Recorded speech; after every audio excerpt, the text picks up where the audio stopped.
ஒரு மேடை நடன கலைஞர் எல்லாருக்கும் தெரிந்தது. அந்த மாதிரி அவங்களுக்கு வரையில் அவங்களுக்குள்ள ஒரு புரிதல் காதல் ஆரம்பித்து அவன் என்னுடைய ஆஃபீஸுக்கு தான் ஒரு நாள் மாலை கூட்டிகிட்டு வந்தான். எங்கே?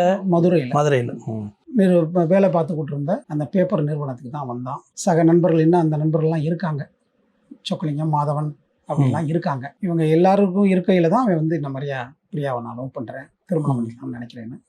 நாங்கள் அந்த திருமணத்துக்கு முதல்ல ஒரு அழுத்தம் கொடுத்தோம், கொஞ்சம் பொறுத்துக்கலாம் அப்படின்னு. ஏன்னா இவனுக்கு மேலே ஒருத்தன் இருந்தான் கல்யாணம் ஆகாமல். நம்ம சமூகத்தில் தம்பி பண்ணிவிட்டு அண்ணன் பண்ணுறதுங்கிறது, பொண்ணு கிடைக்கிறது ரொம்ப சிரமம், கொஞ்சம் வெயிட் பண்ணினேன். இல்லை நான் பண்ணி அங்கே செட்டில் ஆக வேண்டிய கட்டாயத்தில் இருக்கேன்னா. ரொம்ப சந்தோஷம், திருமணத்துக்கு வர முடியாது, வாழ்த்துக்கள் உண்டு அப்படின்னு அவனை வாழ்த்தி அனுப்பினோம். அன்றைக்கே போகல அதான் சொன்னோம், தம்பி சந்தோஷமாக இரு, எங்கே இருந்தாலும் உன்னுடைய ஒவ்வொரு உயரத்தையும் பார்த்துக்கிட்டு இருப்போம், பக்கத்தில் உன்னை தொந்தரவு பண்ண மாட்டோம், நீ சந்தோஷமாக இருந்தால் எங்களுக்கு சந்தோஷம், சிரமம்னா நாங்கள் வருவோம்னா.